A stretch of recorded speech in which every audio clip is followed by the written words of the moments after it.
A red roof once meant something. Kids ran toward it. Families circled a table under it every Friday, and nobody rushed them out the door. Tonight, 20 items that vanished from beneath that roof are coming back for one last visit. Some were pulled without ceremony. Others disappeared without warning, without apology, without a farewell menu of their own. One entry on this list will genuinely surprise you. It was never even sold nationwide, yet it still shaped how an entire generation remembers dinner. Stick around, because number 1 isn't a food at all. Before we start, tell us the item you miss most in the comments. Somebody else remembers it too, and they've been waiting for someone to bring it up. Coming up, a pizza so strange the company buried its own recipe without a trace. A sandwich built for kids vanished from menus nationwide without a single announcement. And a tradition that once brought entire families through the front door together is gone now, rarely spoken of since. Every one of these 20 entries meant something to somebody's ordinary Tuesday night, long before anyone called it nostalgia. These were never just menu items. They were small, reliable rituals, the treat after Little League, the reward for good grades,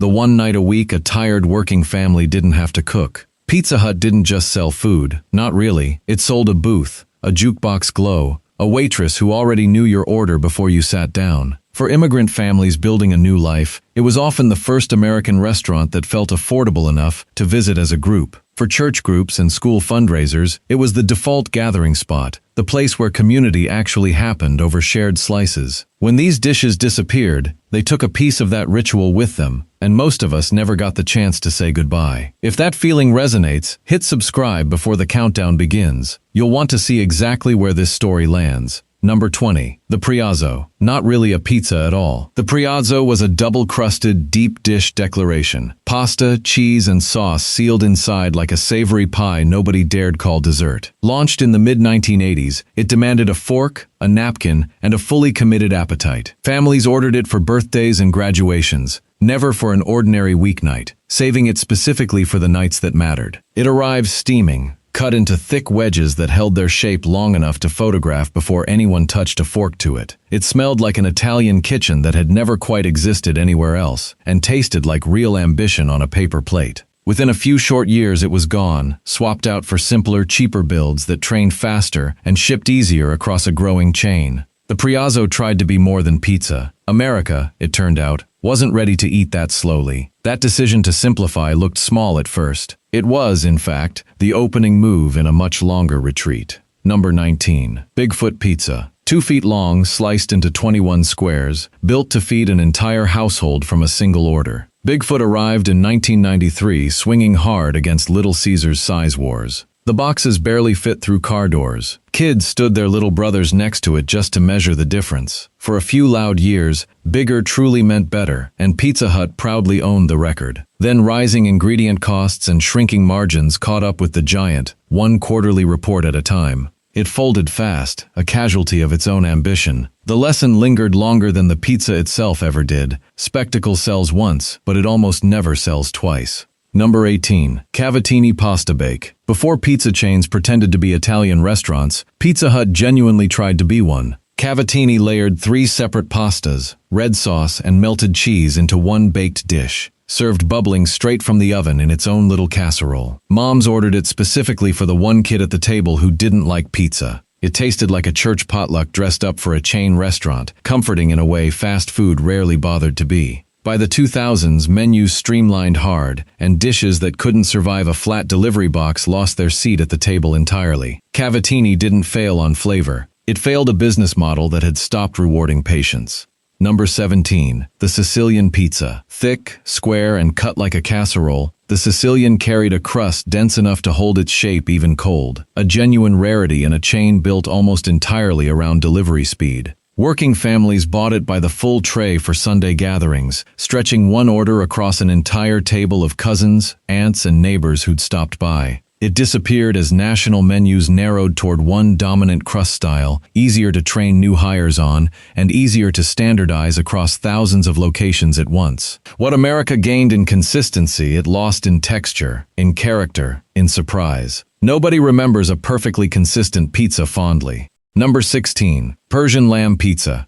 Test market only, and almost mythical now. The Persian Lamb Pizza paired seasoned lamb with a spiced tomato base, a real risk on a menu otherwise built around pepperoni and sausage. Regional test kitchens in the late 1990s tried to court adventurous eaters who wanted something a national chain didn't usually dare offer. It never left those test markets, never made it onto a printed national menu at all. Corporate menus rarely reward boldness. They reward whatever reorders cleanly across 3,000 identical kitchens. Somewhere out there, a small handful of diners still remember a pizza almost nobody else ever got the chance to taste. Notice the pattern already forming across these first 5 entries. Every dish required a little more time, a little more skill, a little more trust placed in the customer's patience. Standardization didn't remove flavor on purpose. It removed anything that slowed the line down, anything that couldn't be trained in an afternoon shift. That trade-off saved money, and it worked exactly as intended. But it also flattened the difference between an ordinary Tuesday dinner and a genuine special occasion. Something quieter than taste got lost inside that trade.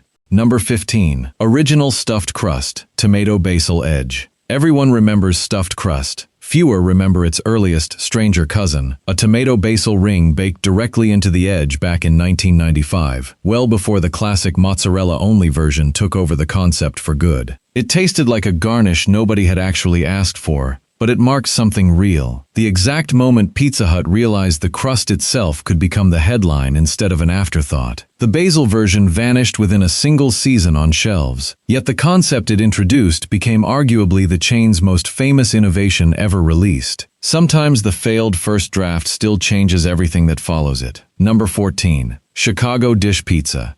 A short-lived answer to deep dish rivals from the Midwest. The Chicago dish buttered its crust and layered cheese directly beneath the sauce, flipped upside down from tradition entirely. It required a longer bake time and a heavier pan, both expensive within a system built almost entirely around speed and turnover. Regional pride briefly found a home on a national menu, if only for a season. Then supply chains simplified everywhere, and only one deep dish style survived company-wide across every store. A pizza built specifically to honor one proud city got erased instead by a spreadsheet in another. Number 13. The Insider. Self-topping was the entire idea. A plain, folded pizza pocket loaded with pepperoni and cheese sealed inside the crust itself, hidden completely until the very first bite. Kids treated it like a real surprise, almost a small game before dinner even began. Servers called it a clever novelty, and regulars ordered it specifically for that reason. It ran for barely 2 years in the early 2000s before leaving the menu behind for good,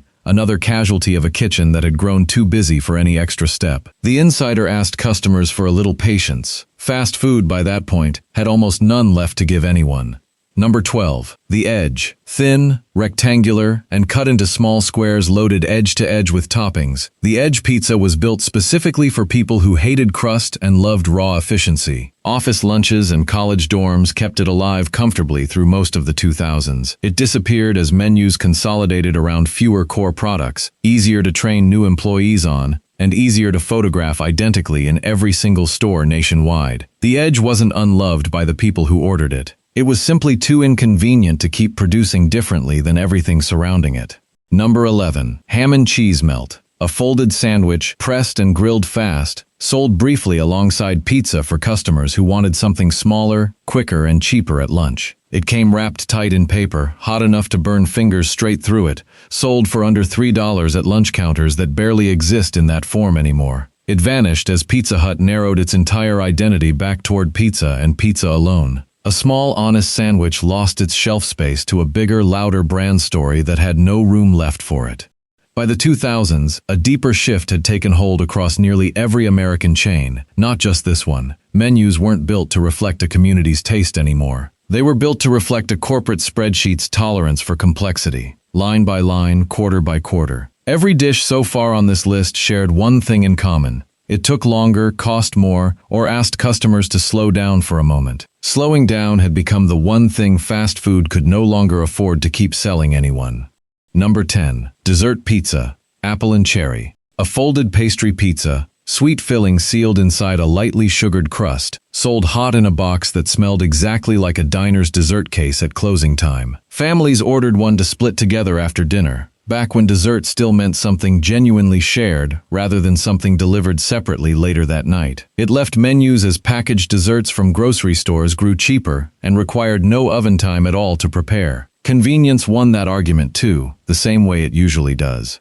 Number 9. Fried chicken pizza. A test market oddity from the early 2000s, this pizza swapped out pepperoni entirely for breaded fried chicken tenders, drizzled with a tangy sauce nobody could quite name at the time. It sounds strange today, admittedly. It tasted, by most honest accounts, genuinely good. Bold enough that longtime regulars still ask servers today if it's ever coming back for good. It never scaled past a small handful of test regions before disappearing for good. Some ideas are simply born a full decade before the supply chain catches up to them.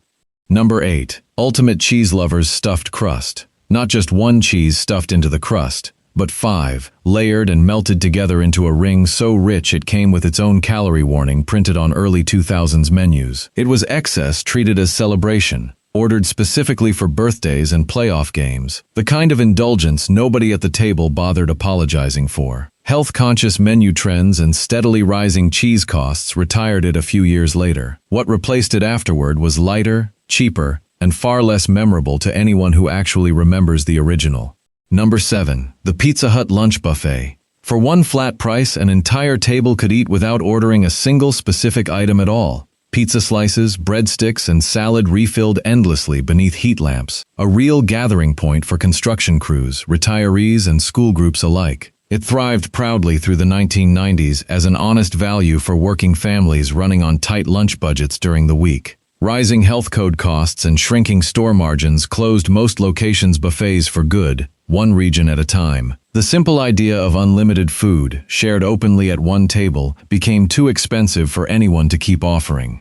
Look closely now at everything that's disappeared so far on this list. It was never only food. It was shared tables, folded surprises, dishes that took an extra 90 seconds nobody had time for anymore. Every single item removed made the restaurant faster and cheaper to run. Every item removed also made the whole experience feel a little more anonymous than before. Somewhere between the buffet line and the delivery app on your phone, eating together became eating alone, just happening to sit in the same room.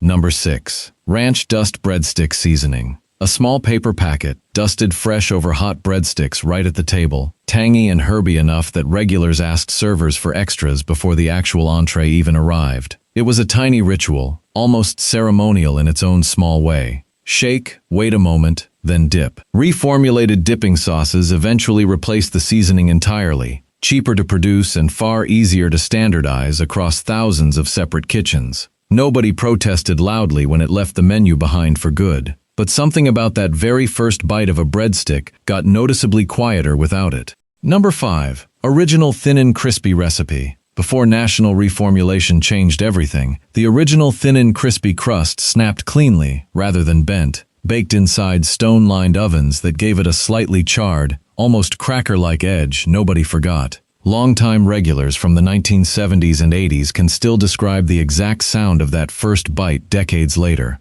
A 1998 recipe change softened the crust considerably for broader national appeal and easier delivery durability across long drives. It became more convenient overnight. It also became noticeably less itself.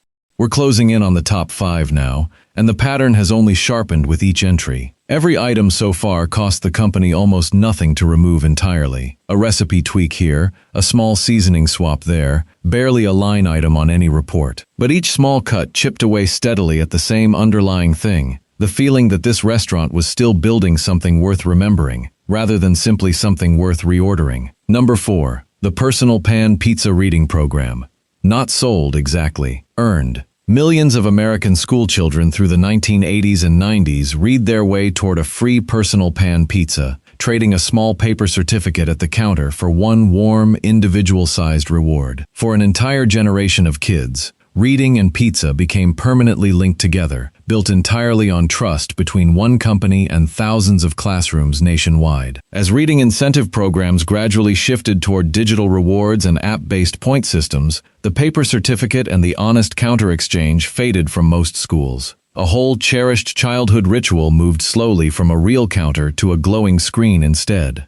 Number 3. The Salad Bar. A single station near the front door, refilled steadily by hand, where families built their own plates together before the pizza had even arrived at the table yet. It slowed the entire meal down on purpose, giving parents a real reason to sit, talk, and wait patiently together, rather than order quickly and rush back out. Health code overhauls in the 2000s made open self-serve bars costly to maintain safely nationwide, and most locations removed them in favor of pre-packaged sides instead. The self-serve trust between a restaurant and its customers didn't just get harder to manage carefully, it got harder for anyone to justify keeping it all.